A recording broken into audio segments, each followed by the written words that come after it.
And now to Dr West, who backed the Green candidate Jill Stein for president. I spoke to him earlier and began by asking whether he now regretted not endorsing Hillary Clinton.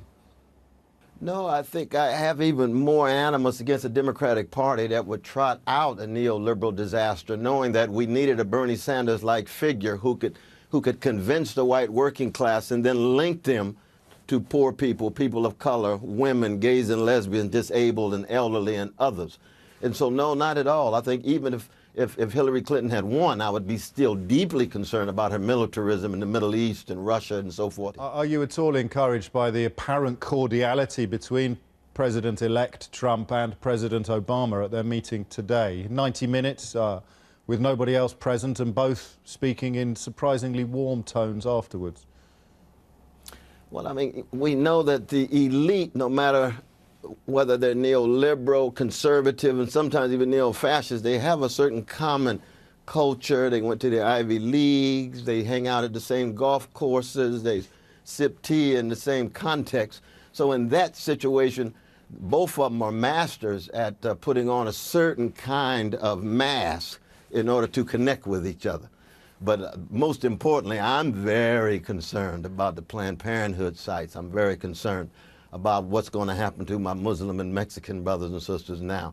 And we know that, Obama himself deported over millions of people, so there's a certain continuity even on that issue with both of them. You've contended in the past, quite persuasively, that Barack Obama was perhaps too keen to prove himself a president for all people, and that may have actually dissuaded him from taking more profound action specifically in favor of the African-American community. Could that be part of the reason why so many black voters appear to have deserted the Democrats between 2012 and 2016?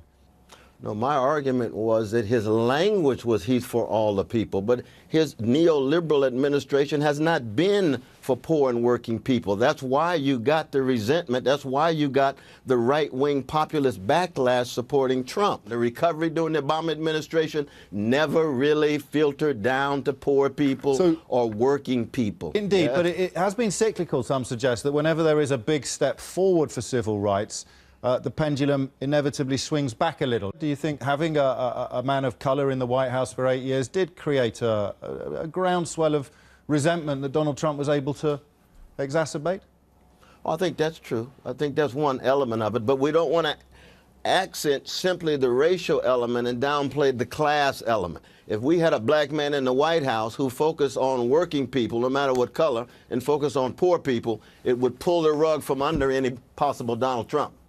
Could he have done that, though, with so little support in the Congress and the Senate? I'm talking about the motivations and the efforts. If he had tried to do it, then he would have showed white working class men and others that I'm concerned about you, I just can't pull it off. But by not even trying to do it, they had no alternative. Most Americans are desperate, my brother. Briefly, Dr. West, do you think Brother Bernie could have beaten Donald Trump? Yeah, I do. And finally, very much so. Finally, do you fear for your country's future at the moment? I have always feared for the future of America because every democratic experiment is very fragile, and I come from a people who've been enslaved, Jim Crow, hated, lynched, but we never lost our spirit. We never lost our willingness to love, to laugh, to live, and to embrace others. So yes, I have deep fear for the future of this democratic experiment. The American empire is in deep crisis. The aim is, how do you revitalize it? And you revitalize it by remaining true to the truth-telling and the witness bearing for justice that has kept American democracy alive, though oftentimes in very, very difficult times, including bleak moments like today. Cornel West, many thanks indeed. Thank you so much, Brother James. Take good care, man. I should probably